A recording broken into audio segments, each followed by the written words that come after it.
诸法等性本具法性空，自现圆满生生有无力，力状本来无主人情法，其实无故光真成物，为度化一切众生，起大家发挥上的菩提心。发了菩提心之后呢，今天继续宣讲到了屈度仁波切所造的极乐愿文大书。极乐愿文大书呢，现在宣讲文法的方式，前面的总说已经讲完了，现在在讲分书。分书呢是从三书圣经开显的，现在在讲这个有加行发心书圣。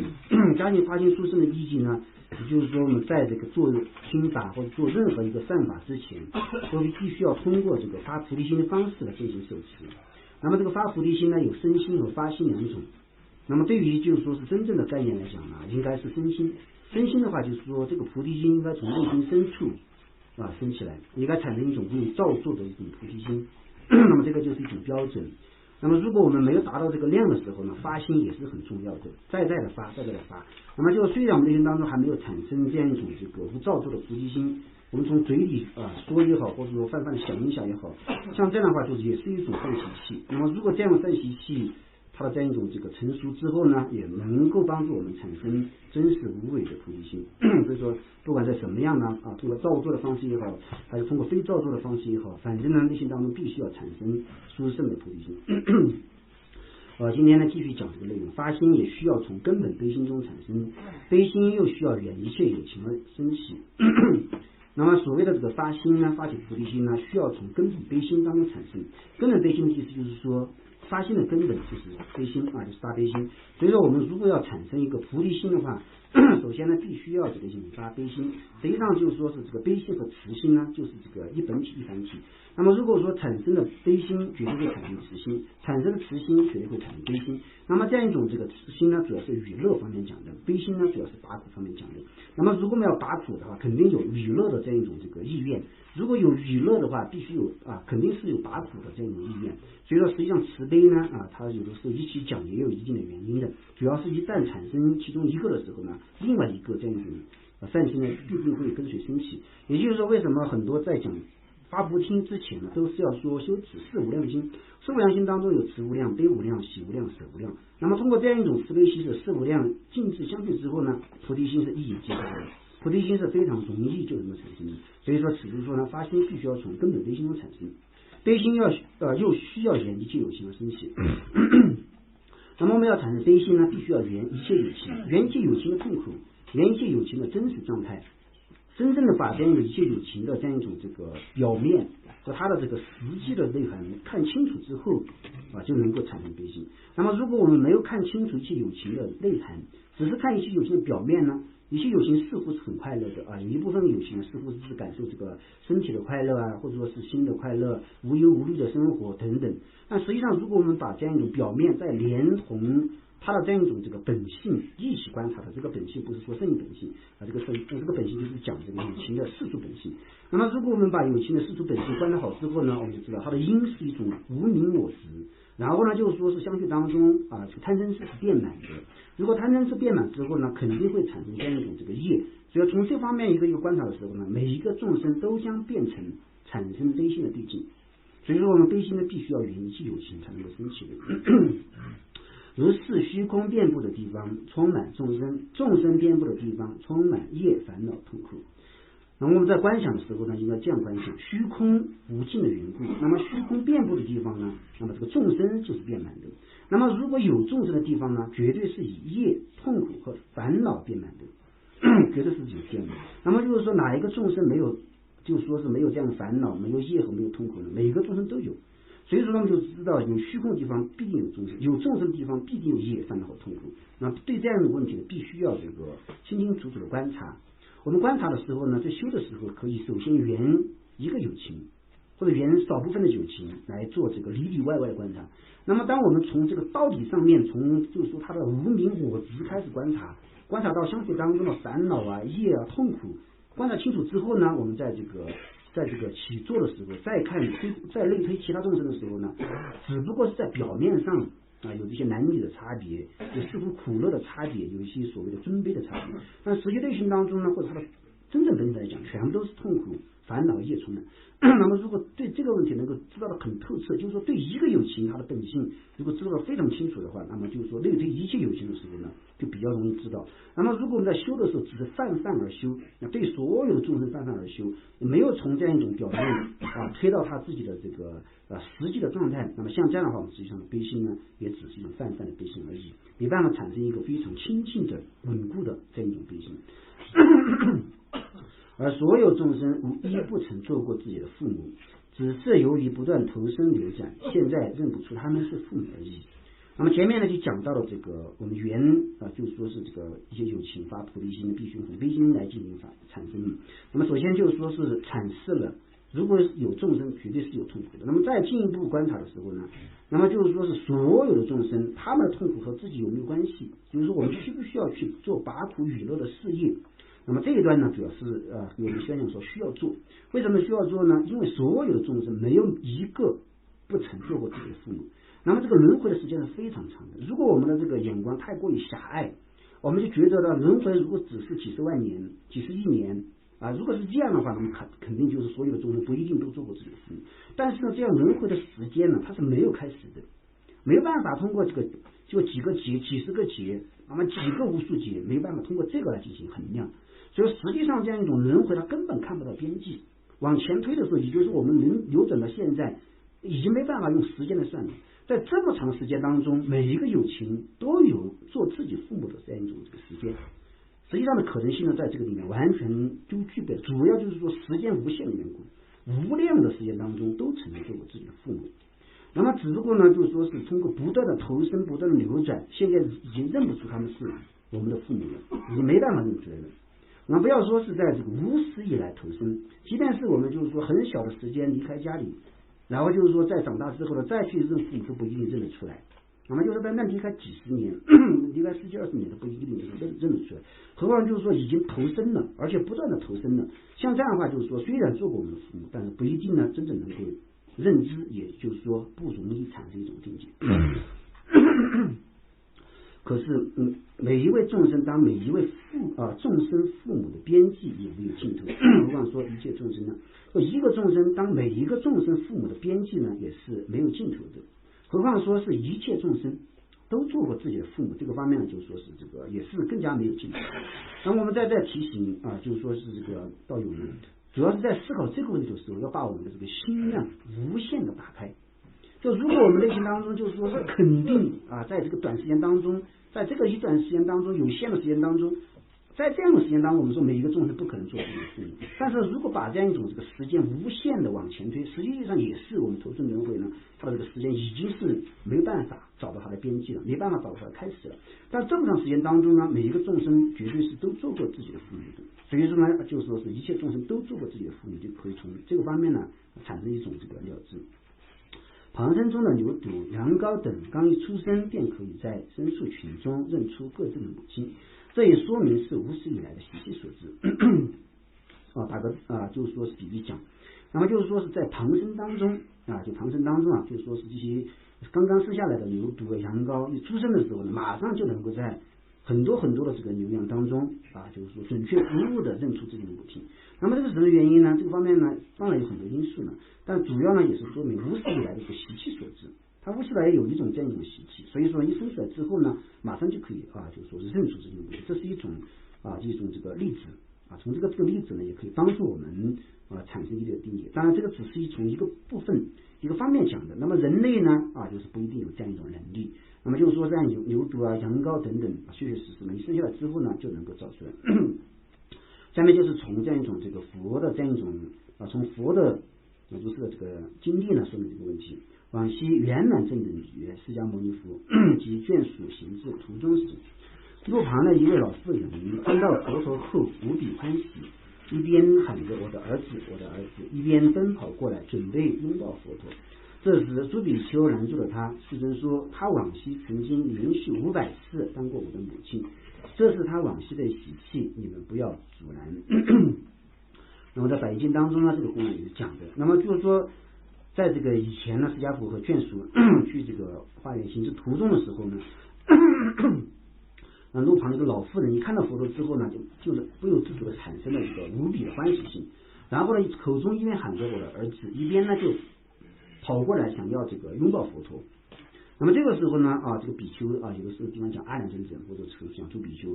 如果他看到他们就是说老妇人想要拥抱佛陀，觉得这个是不合适的一种行为，所以说就准备阻拦他。那么师尊说呢就不要阻拦他，为什么呢？因为这个老妇人在以前连续500世都当过我的母亲，那么他就是说对于自己的执着是非常的这个就是说是强烈的，对他的这个就是爱恋之心或者执着很强烈，所以说如果是一世当中串习的话，他的这个执着都会很强烈的，何况就是说是很多世的串习，连续500世的串习，他的这样一种这个就是说是这个执着确实是非常严厉。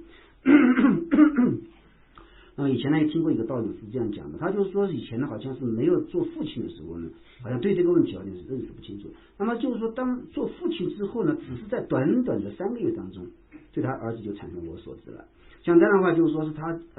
的所产生的执着就非常非常的这个严厉，很严重的一种执着。就是说我们这3个月当中能产生这么严厉的执着的话，那么一生当中会怎么样？然后500世当中又会怎么样？而且是连续的500世的话，他的内心当中的执着是非常这个强烈的。就是说释迦佛就是说呢，不要阻拦他，如果阻拦他的话，他就会就是说口喷鲜血而亡。后面这个比丘听了之后呢，就没有阻挡的话，就是这个老妇人跑过来就是说拥抱了佛陀，然后在一边就是说规规矩矩的这个跪着，佛陀在讲法之后呢，也是获得结果，也是说明了这样一个问题。罗素菩萨说地土团成早合完，其量不及为母数。在这个清土书当中是这样讲的。那么把整个大地的土如果团成像枣核一样的小丸子，那么就是说是这个量呢都可以数完，但是呢这些量都没有办法真正的就是说是这个涉及到这个为母亲的数量。那么就是说每个众生做母亲的数量呢比这个数量还要多。那么现在就讲到了这个，就是说是这个知母在前面一段主要是知母，我们要修持这个菩提心的时候呢，有7重教授，这种教授当中第一重教授就是要知母，就一切的有情必须要安立成自己的母亲。那么为什么要这样呢？那么就是说我们在这个修菩提心的时候呢，有这样一种这个说法。那么如果说自己对于这样轮回的痛苦没有感受的话，很难以就是说推己及人就是说是对别人产生愿他们离开恶趣痛苦或者离开轮回痛苦的这样的心。还有一个呢，就是说如果说就了知的痛苦是不是能够对一切众生的产生呢？这个不一定。为什么呢？因为就是同样的一种痛苦，如果是发生在自己的愿力上面，那么这种痛苦呢就不是产生悲心的这个因了。那么这种痛苦呢就是产生快乐的因，产生安乐的因。为什么呢？因为一般的凡夫人呢，他就如果说是我的愿力遭受了身心的痛苦，再要三呢受到打击的话，那么我听到这个消息，看到这个情况的时候，我是非常高兴的。所以说这个痛苦就是说缘众生的痛苦不一定能够产生悲心。所以说如果是缘这样一种这个愿体的话，它就是产生欢喜的因。那么如果是一个中等人的话，也许我们看到中等人中庸的人在受苦，也许就是一种看热闹的心理了。那么如果是这个痛苦放在了自己的亲友上面，那它就不一样了。那么如果是我自己的父母或者说这样一种妻子儿女，乃至于就是说自己的这些朋友，如果我们在看到他们受苦的时候，听到他们受苦的时候，我们就难以忍受了。所以说为什么要这样修呢？就是因为这个有这样一种3种心态的缘故，所以说要把所有的众生都修成这些母亲。这个宗大师在这个就说是入中论当中讲，或者在这个广论当中讲得很清楚。这就是一种乐意词。那么就是说是把这样一种所有的有情都修成一个乐意相。那么怎么样修乐意相？实际上就是通过了知一切众生都是自己的母亲。那么在所有的亲属当中呢，母亲的这个感情和自己是最近的最近。所以说我们在修的时候呢，把所有的众生观想成自己母亲，再观想他的痛苦的时候呢，自己慢慢就能产生一种不能忍受的必须要救助他的一种心。那么如果没有这样修持的话，就是说是实际上对我们来讲还是难以很快的去除菩提心。所以这个是一种窍诀，要修法一切众生观想成自己的母亲，修成自己的母亲就是这是一种窍诀修法。那么就是要产生一种乐意和自己很亲近的一种心。那么就是和自己越亲近，那么对他的这个痛苦，在看到他受苦的时候，自己的心就越难以忍受。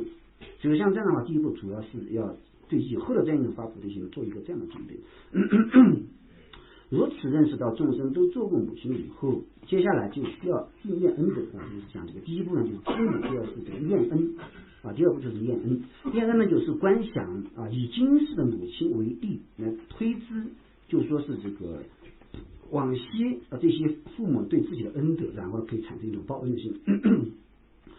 一切有情在当自己的父母亲时，无一不是以大恩养育。这个是一个总说。那么总说的时候呢，所有的有情，那么如果没在做自己父母亲前，没做父母亲的时候呢，都不讲。那么如果在当自己父母亲的时候呢，没有一个不是通过大恩来养育我的。甚至看到那些药鹰、豺狼等凶猛的众生，也是极为慈爱自己的孩子，更何况说是人类的所有父母亲呢？然后通过旁生当中所谓的这样一种这个凶禽猛兽就是药鹰呢，经常就是说是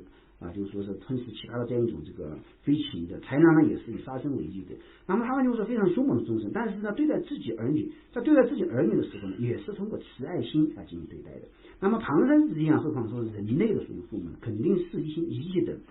对自己非常非常的慈爱。那么下面就是就是说讲人类当中这个父母肯定对自己慈爱的。最初在母胎中滋养，中间出生后以香甜的食物、暖和的衣裳精心抚育，最后为了他们安家立业，而且希望他们快乐，担心他们受苦为子女的痛苦安乐，父母也是常生忧喜之心。那么就是说，对我们的恩德哪些方面呢可以体现呢？实际上就是说，真正的父母对我们恩德是没办法讲的。此处呢，就是以主要的方式比较容易意念的方式进行宣讲。也就是说，最初的时候呢，在母胎中滋养，在佛教的经论当中讲。那么就是说，当我们没有入胎之前，这个是属于中阴身。那么在中阴身的时候呢，没有一个属意的缘故，它这个心就是说有情的这个中阴身的心非常就是说惊恐，非常容易受惊的。它没有一个就像我们这个身体上有一个好像一个肉身作为一个新的属意处，在中阴身的时候没有这个很粗大的肉身，所以说呢，它这个心识互动互吸的时候呢，它就说没有一个根的感觉，就飘来飘去没有一个根的感觉。至于入胎之后呢，他的心识就安定下来了。那么在这个入胎之后，从这个角度来讲，中阴身的心能够得到安定是从入胎开始的。然后呢，在这个母胎入胎之后呢，那么再通过这个母胎当中的这些母亲的这些营养这慢慢开始长大了。所以说我们的这个从一个中阴身入胎到最后就是说六根发育完全的这个胎儿，像这样的话，主要是在母胎当中滋养的。中间出生，然后出生之后呢就通过香甜的食品、暖和的衣裳等精心抚育。那么对于一般的这个欲界的人来看，对于一般的欲界的有情来看的时候呢，那么就有的时候呢不如这些其他的旁生从某些方面讲不如其他旁生。那么其他的很多就是旁生呢，他就是说是这个很小的这些旁生呢，他就是说依靠父母的这些这样一种依赖程度呢不是很大的，有的时候不是很大，但有的时候呢并不是这样的。那人呢就生下来之后呢，什么都不会做的，吃饭也不会吃，然后穿衣服也不会穿衣服，你让他去这个上班打工，他根本做不了。像呢，所以说在这个生下来之后呢，至于在就是说3岁4岁呢，就是在童年的时候都是需要这样一种这个父母的照顾。所以说出生之后呢必须要通过这个父母的照顾，以香甜的食品等进行抚育，我们才能够遣除这些生长当中的违缘，然后呢就说是这个顺利的成长成人。长大之后呢父母有操心他们安家立业的这个问题，而且呢一直是希望他们快乐，一直担心他们受苦的。那么子女的痛苦就是父母的痛苦，子女的安乐也就是父母的安乐。所以像这样的话，就说是就知道这个父母对这个儿女的这样一种担心对儿女的这样一种恩德是非常大的。尤其是现在对于我们学法者来讲，那么就是说现在能够坐在这个地方听法，我们能够在这个座位上打坐修行，那么这个恩德是哪里来的就是父母给予的。那么如果我们没有这个父母的话，我们现在没有办法坐在这，没有办法得到一个人生，没办法就是说以人生的当居士或者当出家人闻思修行修行成道，这一切全是免谈。所以说从这个最主要的恩德来讲的话，我们能够得到这个能够修法的人生的主要的就是说是这个所有的这样的恩德都是来自于父母的为了子孙后代而不断积累贪嗔恶业所感，现今正在六道之中感受痛苦的所有这些父母有情都没可怜了。如果有办法能使他们全部摆脱痛苦，该多好啊。那么就是说是，而且从一方面讲呢，为了这个自己或者为了子孙后代，为了他们能够过得好，能够遣除这样一种这个痛苦，所以说他们不惜不断的积累贪嗔的恶业。那么作为一个凡夫人来讲，作为一个一般的人来讲的话，如果你要在社会当中生存，然后不通过贪嗔的恶业来得到这个衣食的非常少，就如理如法得到衣食的非常少。所以说呢，有一部分人呢能够在通过如理如法的方式得到衣食，但是有一部分呢，就是很大一部分众生，但没有办法如理如实得到衣食的情况下，那就不惜造业了啊，不惜通过贪嗔的这样一种这种方式来造业，通过杀生偷盗等的方式来造业。所以说从这个讲，完全是为了这些子孙后代。那么就是说，为了子孙后代所造的业呢，通过这个业的牵引，现在还在六道当中遭受痛苦。也就是说，除了现世的父母我们要这样观想之外呢，还有就是说这些我们在佛学能够看到这些牛啊，还有这些飞禽啊，或者我们能够观想这些地狱的有情，或者就是说这些恶鬼有情。一部分的业当然是他们自己为了就是说自己的安乐而造的，但是有一部分的业呢，也是为了子女，也是为了这个我们而造的，所以不能说和我们是无关的，和我们就是说很大的关系。而且我们在观想的时候呢，在思维这样一种这个恩度的时候，还有一个问题我们要知道，还有一个问题就是说，作为父母来讲的话，虽然就是说也有对我们就不利的方面对我们不利的方面也有。或就是我们在思考的时候，也可以想他所造的业，一部分是为我们，一部分不是为我们也许有这样，或者确实有这样情况，但是我们在观想这个菩提心的时候，不能从这方面思考。为什么不能从这方面思考呢？那么因为现在我们要产生一种这个报恩心，要产生报恩心呢，唯一的就是主要是从他的这个恩德方面去想，才能够内心当中产生一种报恩心。如果我们从反方面去想的话，那么这个报恩心的强度就会减弱，就会影响我们就是说是报父母恩的这样一种心。而对我们来讲，这样有什么作用呢？虽然就是说实际情况当中对我们也有恩对我们也有害，但是我们为什么只是从他的恩的去思考，而不从他的这个危害方面去思考的原因呢？主要是某种思维能够引发某种效果。那么如果我们专心的思维恩德的话，就能够产生报恩心。然后报恩心产生起来之后呢就能够产生一种让他离苦得乐的心，离苦得乐的心产生起来之后呢，就能够产生真上意乐，真上意乐产生之后就能产生菩提心。而这种菩提心对我们修行来讲是最重要的。所以说我们在修行的时候，唯一是从功德方面去思考，唯一从恩德方面思考，不从其他方面思考的原因，我们要知道虽然有这样的情况存在，但是我们在想的时候呢，不能够从反方面去想，从反方面去想，越想越气越想越这个不想利益他。这个方面就是这个七重因果来讲的话，那么就不是这个佛的这个本意了，也不是这些阿底亚尊者等的本意了。所以说我们要体会到这样一种大德的初衷，我们就唯一从这方面思考。实际上呢，就是说，当我们修成菩提心之后，对自己有利，对他人对这个父母众生都有利。而且如果自己能够在道位上面就是说修道上面获得这个果的话，那么是对所有有情有利的是这样的。所以说我们在想的时候呢，应该不断的这个观想对我们的这个恩德。所以说呢，就是说是这个所有的父母能够离开痛苦就是说首先知道他们非常可怜，而且自己是内心当中这样观想。那么如果有办法能够让他们所有的众生都能够摆脱一切痛苦的话，应该多好。这个想法应该从修道量的时候，应该从内心深处生出来确确实实呢自己这样想。如果现在有办法能够让他们所有的众生马上离开痛苦，应该多好。所以他们必须要达到这样一种量。那么这样一种量能不能达到呢？这个量是能够达到的就是能够达到。那么怎么样达到呢？就是通过就是说是知母，就是通过念恩报恩的这样一种这个次第反复的观察，反复的观修，我们内心当中呢就会从这个漠不关心的态度或者说是这不愿意利他的态度，通过这个反复观想之后呢就知道了。首先第一步呢就知道对一切有情是自己的母亲产生定见。第二个方面呢，对自己的恩德产生定见。第三个呢，就是说有恩德之后呢，在观察他们痛苦的时候呢，愿他们离苦得乐的这样一种心态，内心当中能够产生定见，而且非常稳固。那么在这个基础上，在修行的时候呢，菩提心就非常容易产生的。这样的悲心如果已经达到了情不自禁流出眼泪的程度这也就是所谓的悲无量。那么如果我们在这样反复修行的时候呢，如果能够一想到这样一种这个人非有情的痛苦的时候呢，情不自禁的流出这样的眼泪，那么这种眼泪是一种悲心的眼泪，大悲的眼泪。如果就是说情不自禁的流出眼泪的时候呢，就是一种所谓悲无量，或者有的地方讲就是这样的悲心的量，或者是讲修菩提心的量。那么就是我们要产生一个怎么样的一种心情，情不自禁流出眼泪为止。这个方面就是一种这个而不是说缘单单今生的父母，就是缘所有的众生。而且有的时候呢，在修道量的时候，要特意缘这些怨敌就是说特意缘这个怨敌一想到他痛苦的时候没办法忍受的，这个时候呢，就是说想到怨敌的时候，他的痛苦没办法忍受，产生一个非常强烈的想要利他的心的时候呢，根本就没有一个所谓怨敌的这个概念的，所谓的怨敌的概念已经没有了，所谓让他就是说这是我的怨敌，我要报复他，这样一种概念没有了。所以说呢，如果能够修到这个量的时候，如果当怨敌都能够成为我们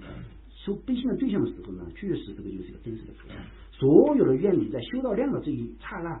全部泯灭了，没有这个怨敌的这个概念。仅仅这么想一想的善根也是不可思议的。如普贤行品中说，乃至虚空世界尽，众生也不落烦恼尽，如是一切无尽时，我愿就是很无尽。那么在普贤行品当中是这样讲的，那么乃至于虚空世界就是说尽众生尽烦恼尽。那么像这样的话，就是说这个就是说我的这个发心呢才可以穷尽，但是呢虚空无尽，世界无尽，众生无尽，众生的业无尽，烦恼无尽的缘故，所以这一切无尽的缘故呢，我愿究竟很无尽。那么所要利他们的这个大悲愿呢，也是这个根本没有穷尽的。所以说这个方面主要是突出了这样一种善根无尽的道理。为什么善根无尽呢？因为就是说自己的所缘境自己的所缘境是这个乃至于整个虚空世界一切众生的业和烦恼全部消尽的这样一种这个所缘。所以说如果我们缘一个有情产生因缘的这个慈心的话，那么我们的这个善根都是很强烈的。何况说缘无量无边的世界当中一切有情真实的产生这样一个利益心，它的善根更加无尽。龙树菩萨在宝轮中说，有情界无量，利比利无量。那么因为有情界无量的缘故呢，利益他的心也是这个无尽的。那么利益他的心无尽的缘故呢，所最后的这个福德善根所产生的福德善根也是这个无有穷尽的。仅仅有了这样的悲心还不够，必须要报答他们的恩德，而能够让一切有情得到安乐，真正回报恩德者，唯有圆满的佛陀。那么前面主要是从这个念恩方面讲，那么就有了这样一种这个念恩这样一种这个悲心呢还不足够的，必须要想怎么样去回报他们的恩德呢？应该回报他们的恩德。那么在世界上的话，就一般的众生都有这样的想法，某某人对我有恩德，所以说我要报答他。那么现在呢，我们就知道一切众生都对自己有恩德，尤其是现在自己的一个学法都是靠一切众生的，都是靠一切众生的恩德。那么如果说是没有一切众生的话，没办法真实的学法。所以说呢，一切有情对自己都有恩德。那么就有恩德之后呢，我们在知恩之后，必须要想怎么样去报恩。那么要报恩呢，有世间的一般的方式就是给他们财物等等。还有呢，一方面呢，就是说是给他们一个法义，把他们安住在法义当中，让他们修行这个正道取向与解脱。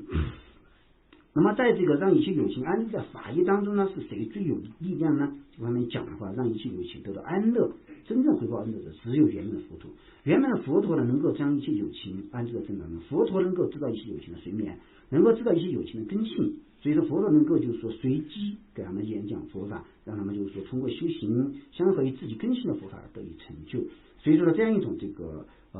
报恩者呢，唯一就是说真正能够回报恩的是圆满的佛陀能回报。因此应观想，我今日听闻佛法，并如理修持，将来获得圆满正等觉果位，将一切父母众生安置于佛地。为了获得这种能力，祈祷上师三宝成愿，这种心愿也会得以实现。所以说我们应该观想今天呢已经听闻到了这个佛法呢，而且呢能够有了一种想要如理修持的心。那么如果有了这样一种机缘的话，那么将来肯定会获得圆满正觉的果位。那么就是说这个能够把一切众生全部安置在佛地。为了以后能够获得这种能力呢，现在我就好好的祈祷上师三宝成愿我，让这样一种心愿呢得以这个实现。那么就是说是这个，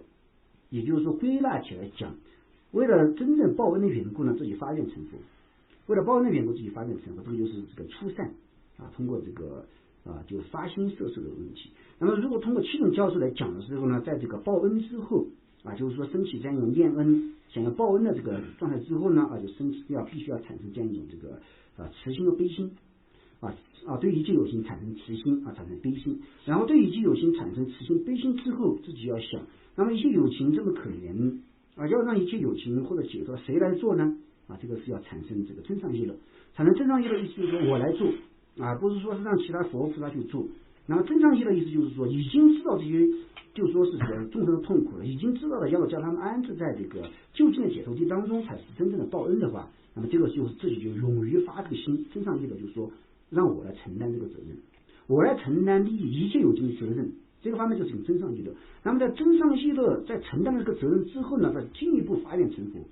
自己发愿就是说，为了能够真正的做到这一点，我必须要成佛所以说前面这种作意呢，基本上是圆众生的作意，后面这个第7个发菩提心主要是圆佛果的作意。那么就是说，这个后面的这个第7个这个菩提心，如果在前面6个习俗上修圆满的话，这种菩提心绝对是真实的，这种菩提心绝对是利他的菩提心，而不是自利的菩提心。因为前面通过知母、念恩、报恩，然后慈心、悲心、真上息乐，那么这个6个次第修下来之后呢，这个利他的这个意乐已经非常强了。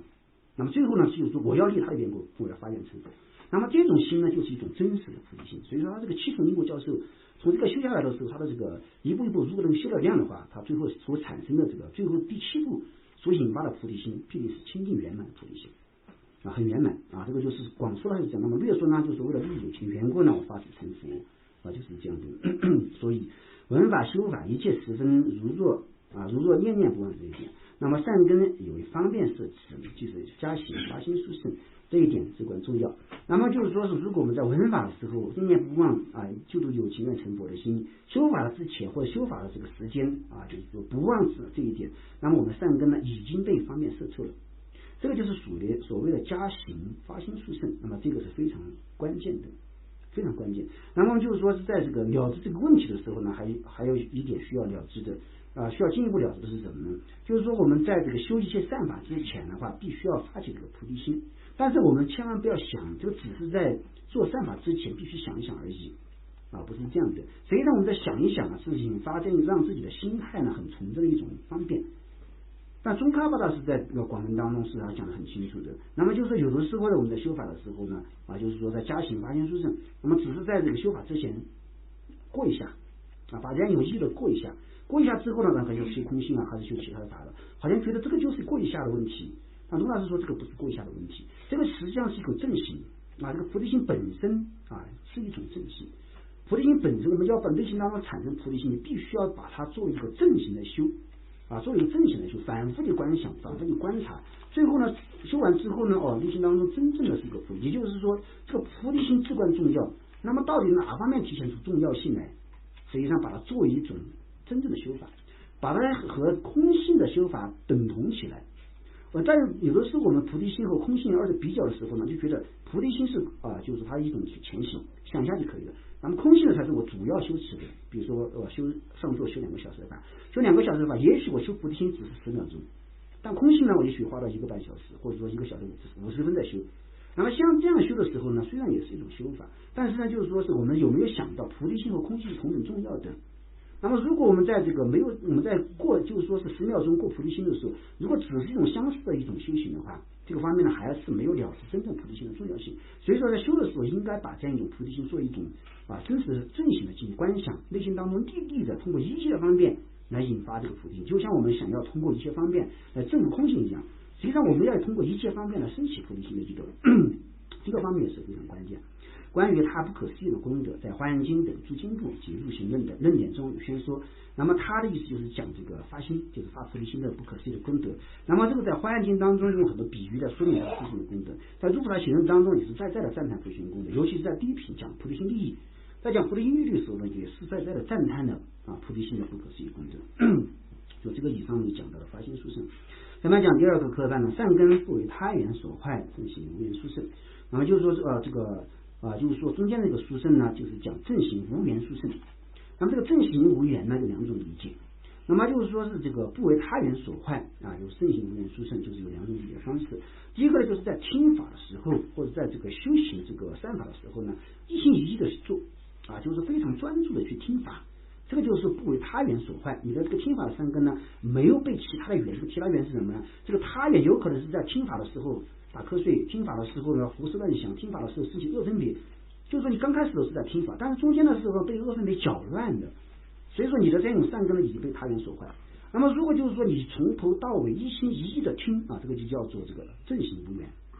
没有被其他缘所毁坏，这个叫做第一种无缘的方式。那么第2种无缘它就更高一点，它的标准高一些。那么无缘就是说不执着的意思就是说正行无缘就在做的时候呢就是说不缘一切不执着，那么这样一种标准要高一点。那么如果我们做不了第二种的话，就第一种，我们在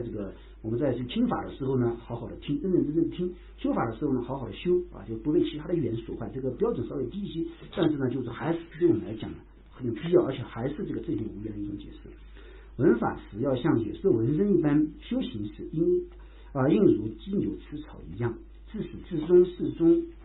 必须断除东张西望、胡言乱语、心不在焉、一些放逸散漫的行为来听闻和修行。那么这个地方呢，教导我们说呢，前面你发心也发完了，然后要进入这样一种修闻法或者修法。那么在闻法的时候呢，应该像野兽闻声。那么这样野兽闻声呢，就是有一种野鹿有一种鹿子呢，野鹿呢，它就是非常喜欢听琵琶声。在前些当中讲的一样，他对这个琵琶声呢很有兴趣。所以说这样一种当他听到琵琶声的时候呢，这个时候他就说什么都没有了，什么都不想了，他就耳朵呢就一直专注在这个琵琶的妙音当中，乃至于就是说猎人从旁边射箭他都不知道，可能猎人就是通过这个方面来杀死野兽的。所以说我们的听法的时候呢，要像这个野兽闻声一样，要像这个野鹿来听这个野鹿来听这样一种琵琶声一样。所以说我们在听法的时候呢，也应该全神贯注的听就是有这个意思。修行时应如鸡牛吃草一样。那么在这个修行的时候呢，也应该像鸡牛吃草。那么这个鸡牛，它就说是它就说是这个肚子里面很饿的时候，一旦有草吃的时候，那就什么都不想了，一心一意的吃，就说是就一口一口的吃。像这样的话，就是说是等到自己吃饱为止。所以说我们在修行的时候，也应该像鸡牛吃草一样我们在修行的时候，应该有一种就是说心如旁骛的心，或者就是说永不满足的心。没有一个满足的状态，没有一个这样一种这个胡思乱想的状态。所以说我们在闻法的时候也好好闻法，要像一个闻法的样子。在修行的时候呢，也应该像一个修行的样子。那么如果我们在上座，好像别人看见你坐得很端正，在位置上就是说坐得很端正，也许眼睛真的很大，看到虚空别人看肯定在修大圆满。但内心当中你在很多这样一种这个胡思乱想，都在想其他的东西，那么这个就不是说这个真正的一种修行的方式，这是一种外表的形象而已，外表的形象。所以在修行的时候呢，也应该就是说专心专意的修，而且呢，就是说应该就是说永不满足的修，不应该间断性的进行修持。所以在这个主要也就是说不为他人所坏，这个也是在突出不为他人所坏。自始至终必须断除东张西望胡思乱想，因为东张西望这个是什么意思呢？那么如果你在听法上东张西望，你的脑袋东张西望，就说明你的心在就说是这个呼中呼吸的想就是这样。如果你在这个听法的时候呢，没有东张西望，很专注，那么说明你的心很专注的。所以说呢，就是说东张西望是说明你的心没专注在法业当中。因此说此处就是说你不要东张西望的意思，一方面你的这个身体不要东张西望，主要还是突出你的心必须要专注的意思。也不要胡言乱语胡言乱语就是说是心不在焉呢，也主要是突出对这个法义没有兴趣的一种表现。一切放逸的就要杜绝一切放逸散乱的行为，听闻进行修行。尤其是在听法时，如果没有聚精会神、洗耳恭听，那么必将犹如在腹口的容器上注水一样，任何法力也无法凝聚于心。那么尤其在听法的时候呢，如果没有聚精会神、洗耳恭听的话，那么就是说是这个听法最终就会变成犹如在腹口的容器上注水一样这个方面就讲了法器的三过当中第一过。那么在听法的时候呢，如果就是说是没有好好听的话，就好像把这个容器把一个杯子倒过来，然后你在这个腹口的容器上注水，你这个水是怎么样倒不进去的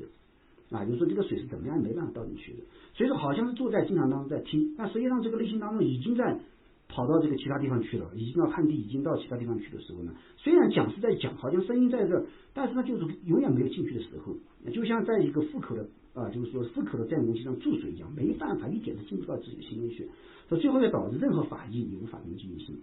那么从这个角度来讲，你听法是没有任何利益的完全是没有利益。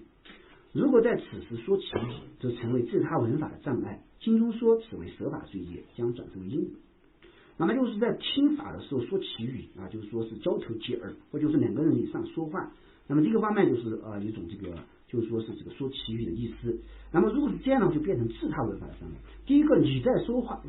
的时候呢，对你闻法成障碍，然后你给他说的时候呢，他要听或者他要跟你讲对他也成障碍，至少对你们两个人成障碍。那么如果你的声音被其他第三者听到了，那么其他的道友呢，他也会就是对闻法而产生障碍，他的这个分别心呢会被你的这样一种这个声音所引诱，然后呢所这样一种中断，所以说对其他人听法会造成障碍。而且有的时候呢，在两个人说法的时候，其他的道友这个内心当中产生一种不欢喜的心理如果产生一种不高兴的心的话，罪是很大的啊，所以很慎重。所以像这样的话，就是说是在上课的时候呢，就是说不能够说话啊，不能够说话的原因就是这样，会成为自他文法的障碍。那么佛经当中说这种是舍法罪啊，是一种舍法罪业，它不是一个很轻的罪业。那么就是说它的这个果报呢啊会变成这个因无，就会转为因无。我们听法不是为了转因无的，所以像这样的话就是说是听法是应该想要这个了知修行之道，想要和实相相应，那么最后通过听法最后变成了因无，或者通过这样一种这个听法变成了舍法罪，这方面就是一种这个划不来的一种事情呢。所以说在这个听法的时候呢，一定要就是说专注听啊，千万就是不要影响他人。闻法期间，由于魔王波旬制造障碍及自身恶意之风扰乱，会出现极为昏昏沉沉、奄奄欲睡等现象因此一定要做到神识清醒，否则会误解颠倒法义。然后在闻法期间呢，有的时候会出现这个神识这个昏沉的现象，或者有的时候呢已经直接出现打瞌睡的现象。那么这个时候呢，就是这个地方讲了两种，第一种就是魔王波旬制造障碍。那么就是说你在听法的时候呢因为是靠近于就是说佛法内心当中听法之后呢，就知道很多取舍，会对这个魔的事业呢造成这个伤害。所以说呢，魔王波旬他就升起的这个嫉妒心他要对这个听法者制造障碍。所以说呢，通过他本身有一种能力嘛，他自己魔王的一种能力，所以通过他的能力呢，对听法者制造这种障碍就是说产生这样一种昏昏沉沉就是说属言不清晰等等这种现象。这方面就是一种魔王波旬制造障碍的情况。还有一种就是恶业之风扰乱，就自己的恶业呢就是说这个在听法的时候昏沉睡觉等，这个方面也是一种恶业的一种表现一种恶业之风吹动这种表现因此呢，就是说在这样的情况下如果自己一旦想要出现这个就昏沉的时候呢，一定要提醒自己要不然就是魔王波旬在这个捣乱呢，要不然就是自己的恶业在现前呢。总之呢，不管是魔王波旬捣乱也好，还是你自己的这样一种这个恶业显现也好，对于善法来讲都是一种障碍。对修行善法，对于圆满的能够亲受一座佛法，为了就是说是这样一种阻止得到圆满亲受一座佛法以上的功德出现这样的情况，所以说呢，自己在这样的情况出现的时候呢，就应该提醒正知正念，尽量的保持清醒。所以因此呢，一定要做到神识清醒，否则呢就会有误解颠倒法义，那么对法义方面就会产生误解或者颠倒听受这样一种法义的这样一种功德。从前一位富裕的老太婆衰败了，晚上她睡在空空的房子里，一个盗贼前来盗窃，到处摸索，结果碰到一个瓦罐发出响声。老夫说好家伙，我白天寻找也是一无所得，你深更半夜在屋里摸摸索索，肯定得不到什么。那么这个就是讲到一个例子，那么就是以前一个老太婆呢，虽然以前很富裕，但是后面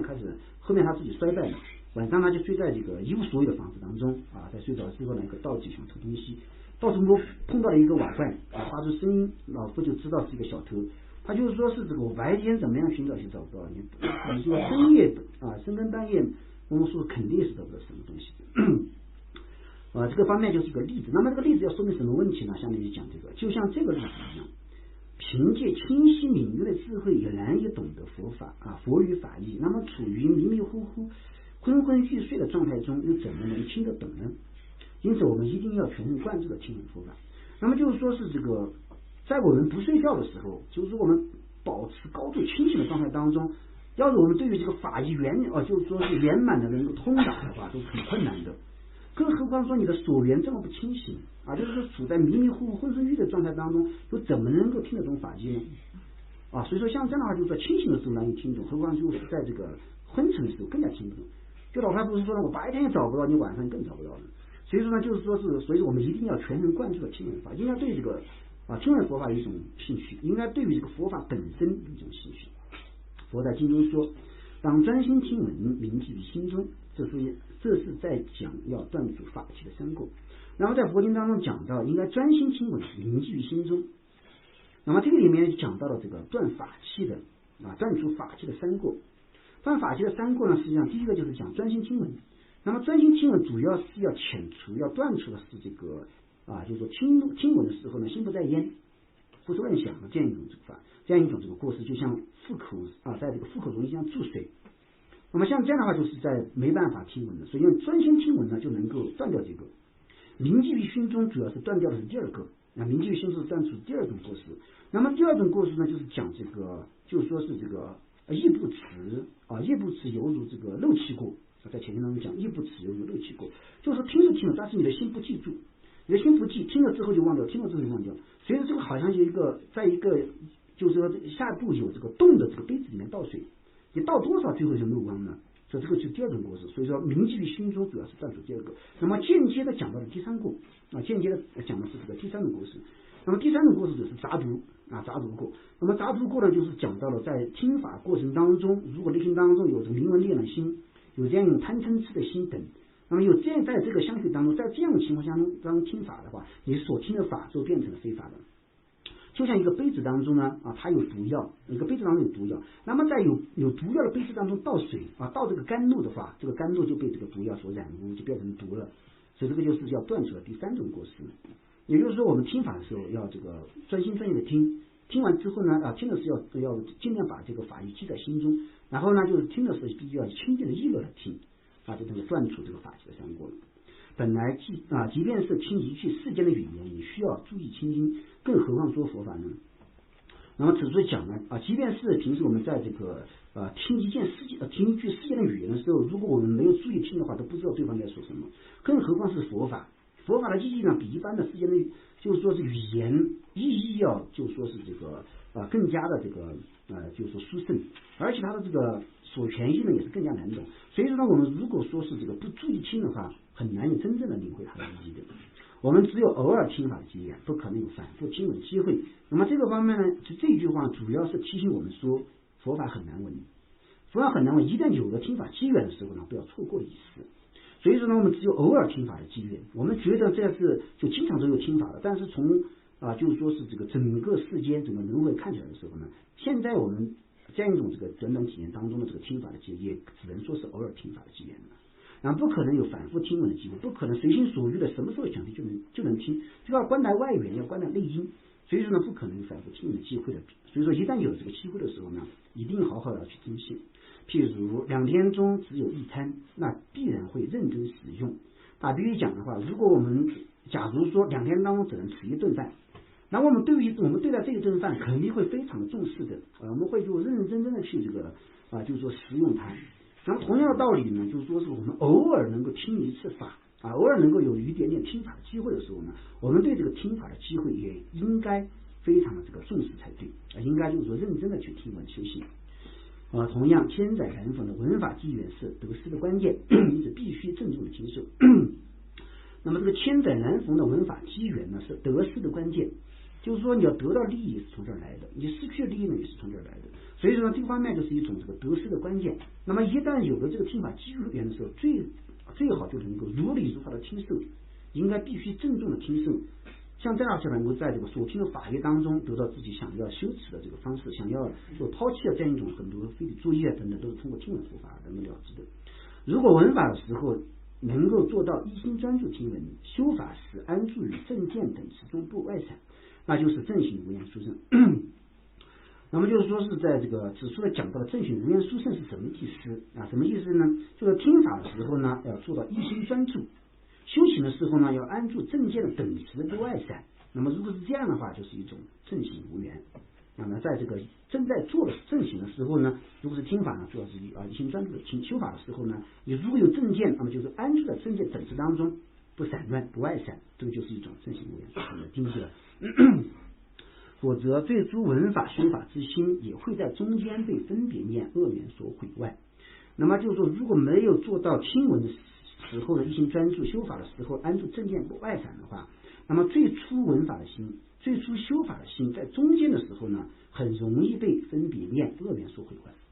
那么在听法的时候呢，如果我们刚开始作意的时候呢，就好好听闻，这个时候心是很清净的。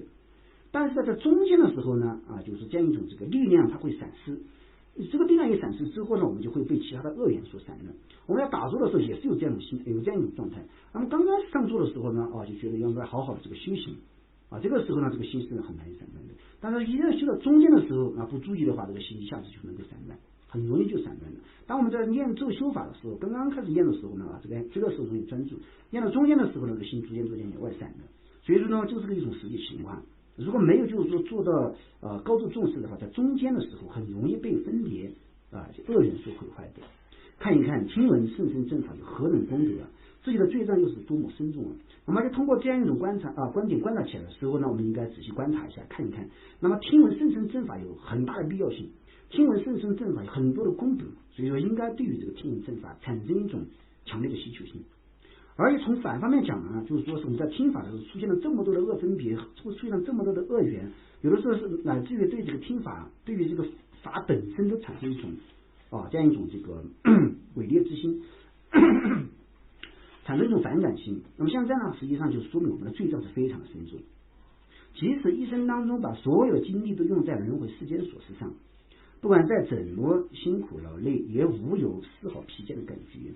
那么我们就是说对比来看的时候，就知道我们的罪障确实很深重。为什么呢？有的时候呢，即便把所有一生的时间精力都用在轮回世间的琐事上面，那么我们在做这个世间琐事的时候，不管再怎么辛苦，再怎么劳累，好像都还是有一种兴趣都没有丝毫疲惫的感觉没有什么疲惫的感觉。所以说我们在就是耍的时候在旅游的时候在就是世界上打牌的时候这方面的时候呢，这怎么样好像感觉不到劳累一样，他就觉得很舒服。而听闻佛法时，虽然只是听一堂课，却倍感辛苦，觉得无法忍受。那么但是呢，有的时候我们在听堂课的只是听一堂课，那么就是会觉得在听一堂课非常的痛苦，觉得就是说乃至于听一堂课的这样一种这个都是无法忍受的。所以说我们就知道了这样一种这个要对佛法趋入是何等的困难，要真正就是说发现我们的罪障也是非常的深重